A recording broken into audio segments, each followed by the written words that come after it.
Alors, moi c'est Maria. Et moi c'est Aurélia. Et nous sommes les organisatrices de Dream It.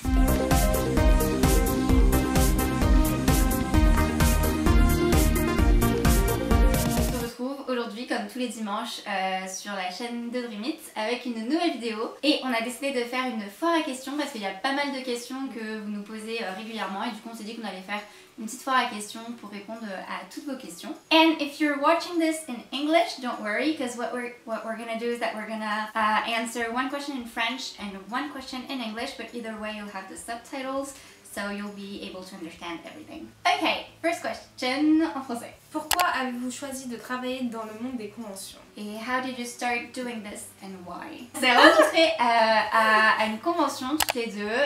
C'était une convention One Tree Hill, je crois que c'était la première. C'est ça. Voilà.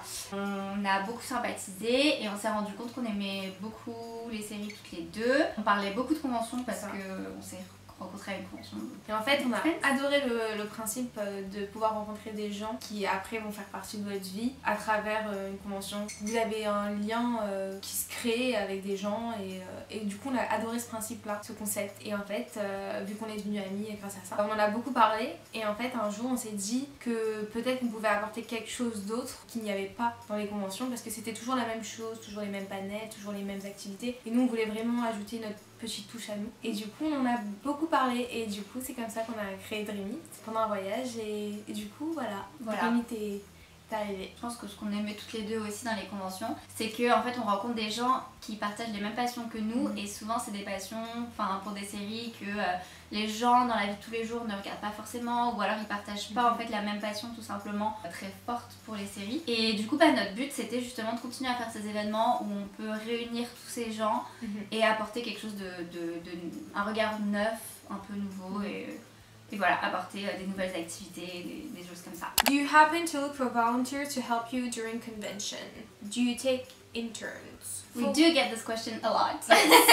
We do. Yeah. And we get a lot of resume from people. Yeah. So we do take interns sometimes, but right now we have an intern at the moment until the end of the year, and I think it's quite complicated to have an intern right now because you know the situation is quite special, so we don't have an office, so like it's I think it's a little bit complicated, yeah, especially since we're not doing like physical convention. Yeah, virtual convention we have our own staff, and if we need more volunteers, we usually ask our staff members if they know people because we want to trust the people we are working with, and we know sometimes it can be hard if we don't know the person or like nobody knows that person.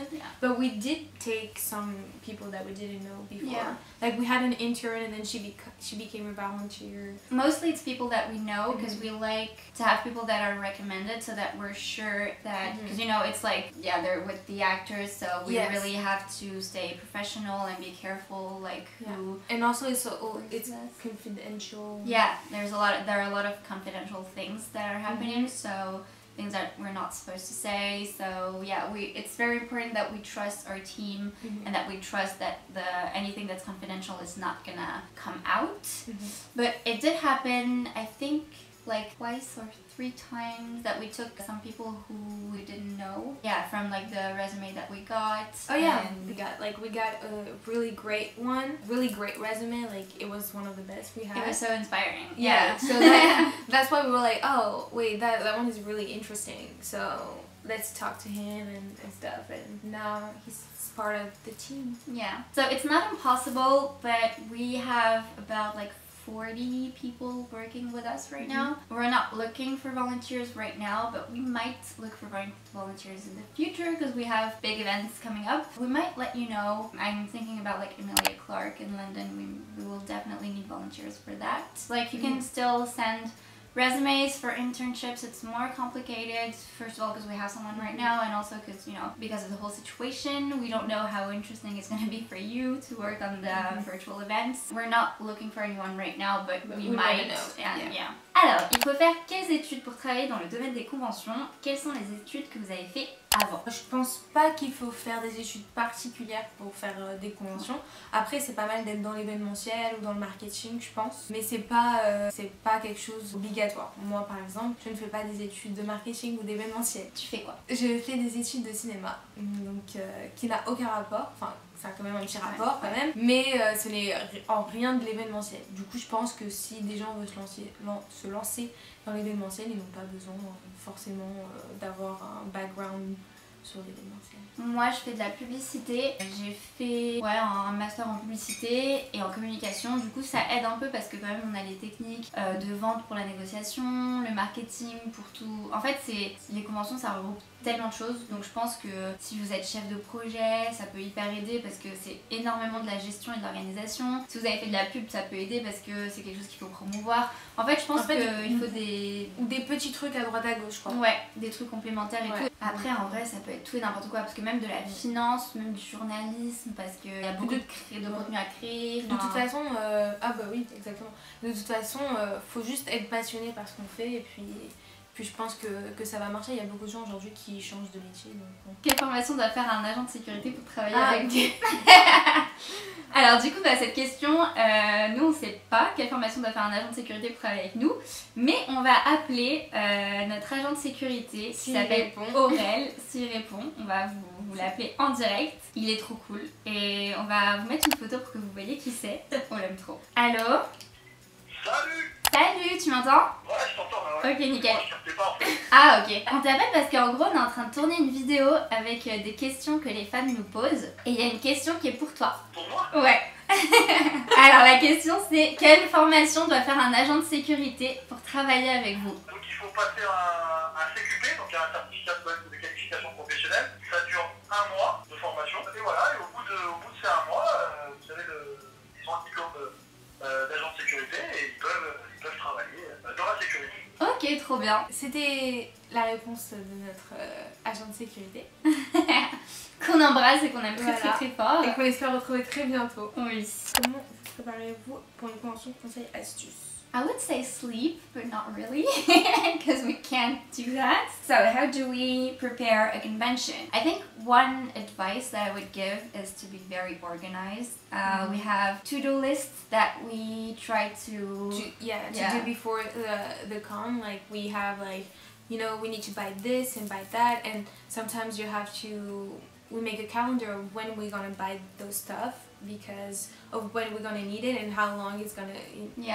Yeah, I think that the two words that are like the two big advice that we could give you, the first one is to be very organized. The second one is to plan ahead because you might need something and not be able to get it on the D-Day, so you have to even little stuff like when we take everything to go to the convention, we might forget something at home. So now what we do is that we have a list and we write everything that we need, and then once we have to leave, I'm like, oh, okay, we have this, check, this, check. So we don't forget anything and we don't have to go back and stuff because then it's very stressful. And when we started, one of the things that we constantly forgot was like the croissants.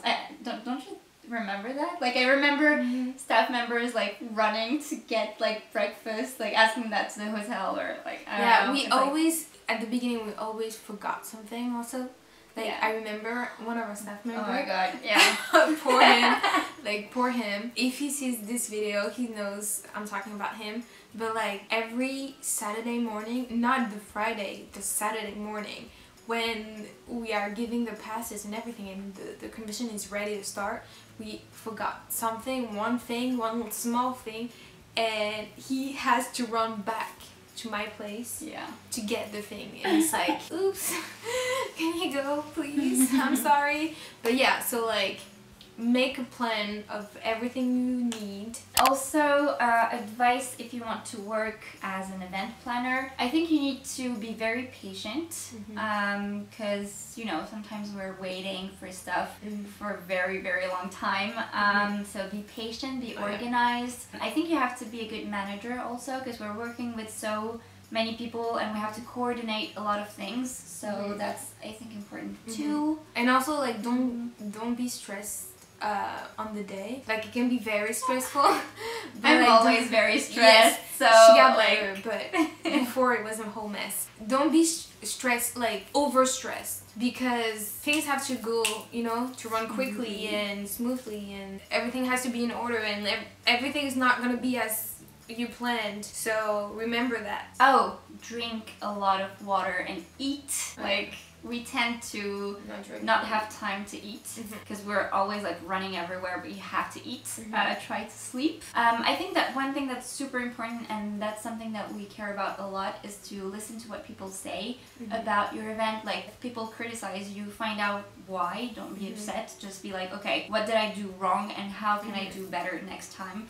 And if you do that like all the time, you'll just get better and better and better, and then there are so many things that you won't be you'll just be doing right. Even with yourself, like, the first thing that you're gonna do is not gonna be perfect, but you're gonna learn from your mistakes and you're gonna learn from what you did and stuff. Like, I remember our first event was so different from our last one. The organization was so bad compared to, you know, the ones we have right now. Like, our first event, I don't think that it was perceived as like super messy, but in reality it was like, super we messy. didn't have, like, usually we have a schedule for the staff and like they know what to do and at which time. We didn't have that. I'm like so shocked, like we didn't have that at the first one. And you know, like everyone was just doing, like they just knew what to do, and they were just going where it was everywhere. It was a whole needed. mess. It was crazy. Yeah, but I think that, you know, we're still doing a lot of new things. Still learning. We're still learning. I'm sure we'll still do a lot of mistakes and we'll still get to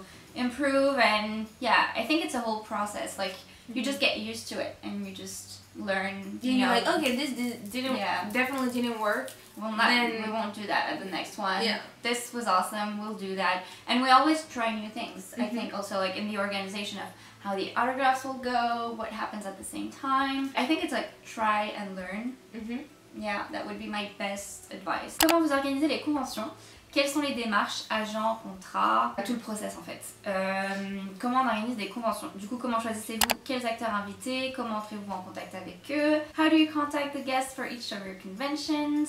Comment on contacte les agents? Est-ce que c'est difficile? Est-ce que c'est long? Comment ça se déroule? Voilà, en gros. Alors, on va faire la chronologie des conventions. Étape par étape. Étape par étape. Il y a 5 étapes. La première étape, c'est comment on va décider et contacter les acteurs. Par rapport à ça, how do you decide which actors to bring on? Is it based solely on fan demand and availability? And did you only do shows someone in your team liked by now, or do you sometimes notice a popular show and decide to make a con of it?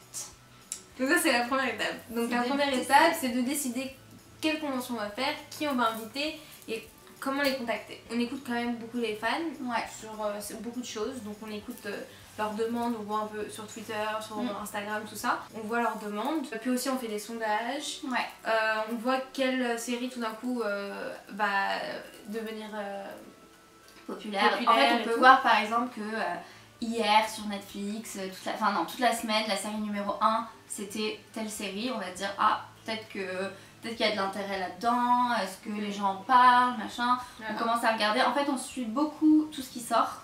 On regarde pas tout forcément, on n'a pas trop le temps de tout regarder, mais on regarde ce qui sort. On voit un peu les acteurs un peu du moment que tout le monde a envie de rencontrer. D'un côté, il y a ceux-là, mais il y a aussi ceux qu'on sait que ça peut marcher. Donc par exemple, quand on invite quelqu'un comme Emilia Clarke, on se dit Game of Thrones, c'est une série qui a beaucoup marché. On n'a pas demandé aux gens est-ce que vous voulez rencontrer Emilia Clarke, parce qu'on sait qu'ils veulent la rencontrer.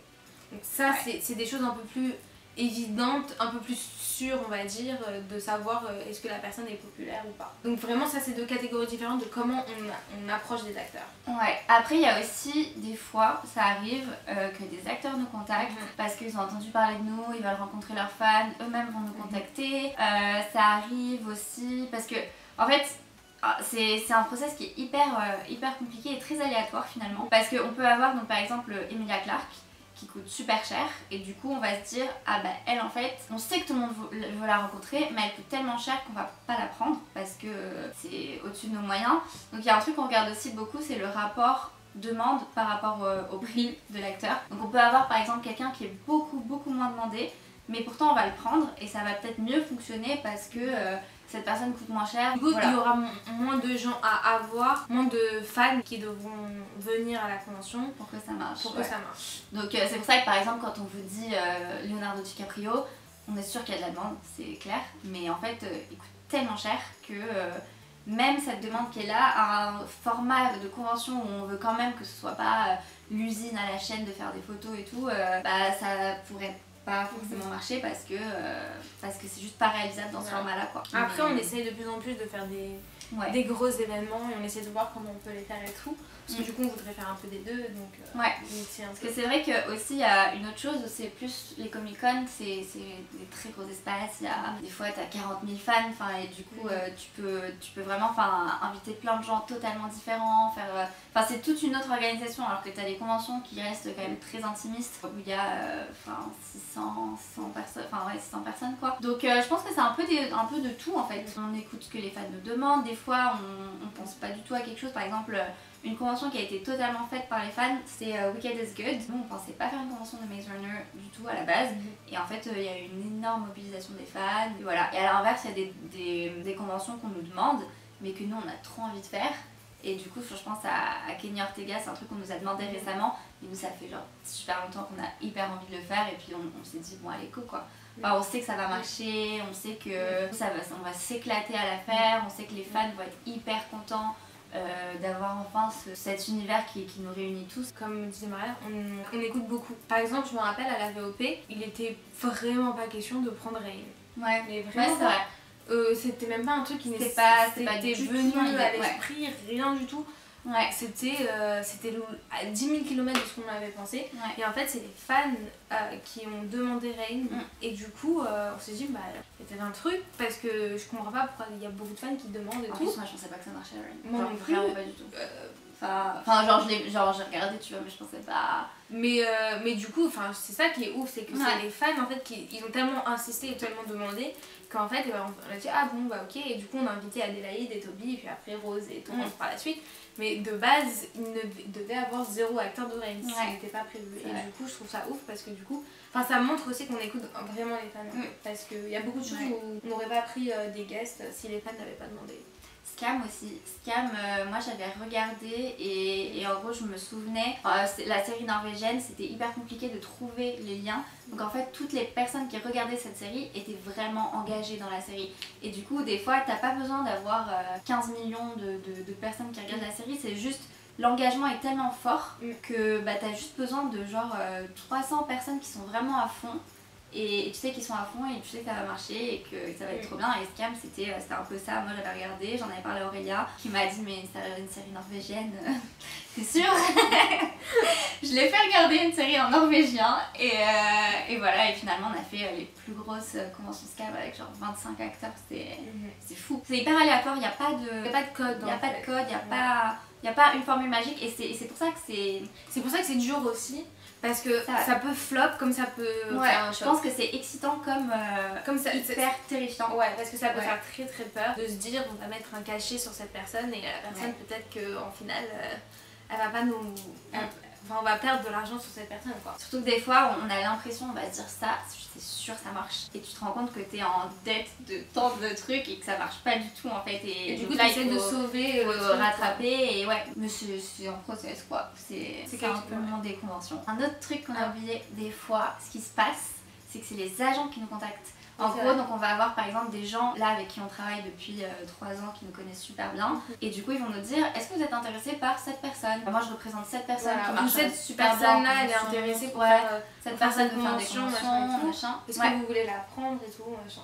Et du coup ça nous est arrivé plein de fois d'avoir des guests où on pensait même pas à ça et finalement ils viennent et c'est trop bien. Et je pense que pour les conventions virtuelles ça on a énormément d'agents qui proposent des guests, voilà. Après donc il y a la négociation tout ça, donc on négocie le contrat, on négocie le prix, on négocie les billets d'avion, combien de jours d'hôtel, de trucs, machin. C'est beaucoup de négociations. Après du coup vient le contrat et en fait des fois après on peut attendre un certain nombre de temps. Alors des fois ça peut être très très rapide, ça nous est arrivé où ça soit dans la journée, Dans la journée, c'est ouais. bouclé. Des fois, t'as l'avocat qui doit revoir le contrat, puis qui va te regarder tous les mots, tous Puis les un- machins. puis il va donner à son manager, Puis son après- manager va changer le truc, nous on va rechanger un truc, il va le renvoyer à son avocat. Voilà. Et l'avocat il prend beaucoup de temps parce que l'avocat il a d'autres trucs et puis machin et tout. Et ça va prendre des mois, Ouais. des mois, des mois, des mois. Bah Emilia Clarke, ça nous a pris 4 mois de négociation avant d'arriver au contrat qui était bon. Et ensuite 2 semaines d'attente, je crois, pour l'avoir signé. Ou je sais plus, c'était 2 semaines ou moins. Enfin, Ouais. 4 mois de négociation. Mais Toby déjà c'est Toby, ouais. Toby c'était très Toby, long. c'est un délire aussi, ouais. Toby, tout la en très long. première déjà pour la VOP c'était très très long. Et c'est hyper frustrant parce que tu vois les fans qui te disent on veut Toby et t'as envie de dire mais on l'a Toby, mais non tu peux pas parce que si ça se trouve l'avocate au dernier moment elle va te dire non, je sais pas ils peuvent te... Ah oui c'est déjà arrivé qu'on ait un contrat, on l'a c'est sûr, on est validé, on attend la signature, on est absolument sûr. Ah oui on a la photo, On a tout, on a fait la 3h du matin, on nous appelle, est-ce que tu te souviens de cette super soirée, 3h du matin on nous appelle, ah ouais non finalement X va pas le faire. On avait déjà on teasé avait le le truc. 7 mois. C'était un truc hyper attendu, on était sûr, on était vraiment sûr, on avait le contrat, on attendait la signature. Donc là, t'as envie de donner un indice, ce qu'on a fait d'ailleurs. Et du coup, bah, et en fait, non, 3h du mat, on t'appelle et bah, cette personne ne le fera pas. Mais ouais, mais de toute façon, le plus long c'est pour une personne qu'on n'a pas encore annoncée. Mais de toute façon, on ne l'annoncera pas tant que pour l'instant, on ne sait pas quand on pourra le faire. Mais du coup, faut être très patient. Parce que ça peut prendre beaucoup de Je temps. pense que c'est quand même la qualité numéro 1. Et la négociation, c'est compliqué parce que, en gros, tu peux pas proposer un prix qui est trop bas et du coup l'agent va peut-être pas te prendre au sérieux. Tu peux pas proposer un truc qui est trop haut parce que tu sais que tu vas peut-être pas réussir à te rentabiliser. L'agent, leur but c'est de vendre leur acteur au prix maximum. Du coup c'est hyper compliqué, il faut trouver un juste milieu qui puisse satisfaire autant l'acteur que l'agent, que nous l'organisation et qui soit pas trop cher pour les fans. C'est long, mais moi je trouve ça hyper intéressant mais après c'est vrai que c'est long. Une fois qu'on a le contrat, donc signé, donc on envoie le nom à notre graphiste qui Ouais. fait la créa et après on annonce et tout. Et La après photo du doit coup, être approuvée. voilà, la photo doit être approuvée aussi. Donc ça peut prendre longtemps ça aussi. Ouais. Par rapport au contrat, donc est-ce que c'est les agents qui précisent si extra guest ou non? Est-ce qu'ils peuvent exiger un nombre d'extras maximum à la vente? Alors, extra guest ou non, c'est pas du tout l'agent qui le précise. Par contre, il peut dire que cet acteur il coûte tant. Il va accepter aucune offre sous ce prix-là, qui est un prix hyper élevé. Toi, t'avais prévu de payer moins cher que ça. Ça rentre pas dans le budget ou voilà. Du coup, c'est obligé qu'il soit extra guest parce qu'en fait, s'il est pas extra guest, ça marchera pas au niveau des ventes. Enfin, ce sera pas rentable, etc. Donc ça, c'est une des raisons. Après, il arrive qu'ils doivent être extra guest parce que son contrat fait qu'il y a quelque chose par rapport aux ventes, etc. Donc ça peut pas être compté dans les passes parce que les passes c'est un prix, les passes coûtent moins cher que les extras achetés seuls. Donc il y a certains acteurs qu'on peut pas faire entrer parce qu'on a besoin de leur compte précis. Et du coup, oui, il peut exiger un nombre d'extras maximum à la vente. Que les Et le agents prix aussi, ouais. et le prix, ils peuvent aussi dire ça c'est son prix. Il fera pas enfin vous pouvez pas le mettre à moins que ce prix-là parce que du coup ça va faire enfin, par exemple, on a eu le cas où on était obligé de s'aligner sur les prix des conventions virtuelles aux États-Unis. Et ça c'est un peu compliqué parce que du coup c'est beaucoup plus cher que ce que nous on applique en France d'habitude. Même en physique, on a des contrats où on a marqué le prix Ouais. de l'extra. Ouais. dedans, ouais. Est-ce qu'ils se mettent d'accord sur les modalités des conventions ou alors c'est vraiment l'agent qui décide de tout ou l'acteur a aussi son mot à dire? Ça dépend. En fait, il y en a, moi je sais qu'on travaille avec une agence qui refuse les soirées. Quel que soit le guest, ils vont te dire non pour faire les soirées, les soirées cocktails. Et du coup, bah là on peut pas trop, enfin, le guest n'a pas son mot à dire parce que l'agent a décidé que c'est trop fatigant.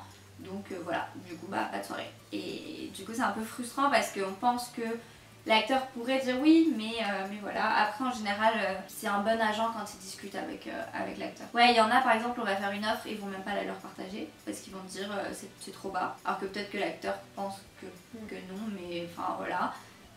Ouais, non, ça dépend. Il y a vraiment plusieurs types d'agents. T'en as qui vont partager toutes les offres. Enfin, t'en as qui vont dire non, si tu donnes pas de temps, je vais même pas lui en parler parce que ça l'intéressera pas, alors que peut-être que ça l'intéresserait. On arrive à l'étape 2. Ok. C'est au moment où on annonce, au moment où il y a la vente des billets de cette personne, c'est que après on va booker les billets d'avion, les hôtels, tout ça, donc ça c'est un très très long processus aussi. parce que ça prend, parce qu'en fait il y a des changements, non en fait la personne elle peut pas aller là-bas, mais en même temps il y a son emploi du temps qui ne permet pas de voyager à cette heure-là, machin. Ah oui, mais en fait il faut qu'il aille là et puis après qu'il revienne là. C'est très compliqué. Puis l'étape 3 pour moi c'est 2 semaines avant la convention. Donc les 2 semaines avant la convention sont hyper longues. C'est le planning acteur, il y a les impressions des extras aussi. Les impressions des extras. C'est avant 2 semaines quand même ça. Ça dépend Oui, ça quand dépend on à fait les quel enveloppes. point on est, En fait ça dépend à quel moment on va faire les enveloppes, ça dépend, en fait il faut calculer exactement, tout un truc. Oui, parce qu'il faut aussi qu'on ait annoncé tous les guests, parce que si on n'a pas annoncé tous les guests, c'est compliqué. En plus si la billetterie est encore en ligne, c'est aussi compliqué. C'est très compliqué cette organisation. En plus on a déjà eu des problèmes avec les extras, enfin une fois on a eu un très gros problème. D'habitude on n'a pas eu, mais une fois on les a pas reçus, en fait il y avait marqué qu'une certaine personne les avait récupérés. 2 membres de notre équipe sont partis jusqu'à l'imprimerie. Ils leur ont dit bah désolé, revenez demain matin. On était à quelques jours de la convention, c'était vraiment là, on était la limite quoi. Et c'était pour la week. Et du coup on était à la limite, donc le lendemain ils ont dû retourner pour aller rechercher les impressions qu'ils avaient réimprimées du coup machin tout ça. Tout ça pour qu'au final 2 mois plus tard les extras arrivent enfin à la maison. C'était Castorama en bas qui les avait récupérés. Donc voilà. On a fait comme on a pu, mais c'était un gros stress, je me rappelle. Du coup on les a réimprimés, hein. C'était pas une convention, il n'y avait pas d'extra. Non, c'était pas une convention. On les a réimprimés, mais du coup il fallait les faire, parce que les enveloppes sont faites individuellement, classées par ordre alphabétique, on met tous les extras de tous les achats, absolument tous. Il y a les placements les numéros de siège qui sont au dos, donc faut faire les numéros de siège avant qu'on fasse les passes et les extras. Et puis donc du coup vraiment ça prend énormément de temps, les gens peuvent rester jusqu'à 5h du matin tous les jours, il faut imprimer les photos d'autographes, donc ça c'est chez un autre imprimeur, donc il faut pas non plus que ça se fasse en retard. Et puis il faut aussi les A3, bref c'est beaucoup d'organisation. Et la nourriture, exactement, la nourriture du stade, pour les acteurs, les trucs spécifiques qui demandent. Voilà. Du coup, il y avait une question par rapport à ça. Est-ce que c'est déjà arrivé que quelqu'un demande un truc spécifique? Alors, est-ce qu'on a déjà eu des surprises par les demandes au niveau nourriture des guests? Est-ce que certains veulent des spécialités françaises en particulier? Spécialité française, on n'a pas eu. Non. Juste quelqu'un qui m'a demandé quelque chose, mais c'est tout. Oui, on a des fois des petites demandes genre du lait de soja, du Red Bull Light, des trucs comme ça, mais après c'est pas des spécialités françaises. Non, on n'a pas vraiment de surprise au niveau des demandes. Thomas une fois nous a demandé, il y avait un miroir dans la loge, mais c'était un miroir normal quoi, un rectangle. Et il voulait un miroir de haut en bas, absolument. Du coup on a dû lui trouver un miroir il était dans la salle staff. Et voilà, du coup c'est June qui l'a porté avec toi. On t'embrasse. Mais non, mais du coup c'est très long. C'est les 2 semaines avant la convention qui sont très longues et il n'y a pas beaucoup. En même temps t'as des demandes des agents. Les agents qui veulent l'itinéraire total des acteurs, avec à quelle heure les trucs de dernière minute. Les chauffeurs que tu vas booker à telle heure, quand ça va changer, machin. Oui, parce que des fois il faut changer, même non en fait la personne elle sera pas là où elle devait être, donc faut prendre un autre truc, donc faut tout changer et faut tout réorganiser et c'est personne a raté son vol. Du coup tu dois changer le vol. Non, ça c'est très compliqué, les trucs des chauffeurs et tout aussi c'est très compliqué, il faut faire un planning et tout. Étape 4 du coup c'est la veille de convention et la convention. Donc la veille de convention, j'adore comment t'as fait tes étapes dans ta tête et tout. Donc la veille de convention, donc généralement c'est le vendredi parce que généralement on fait 2 jours. Après ça peut arriver que ça soit samedi, mais bon, vous voyez le principe quoi. La réunion staff? Non. Tu as oublié.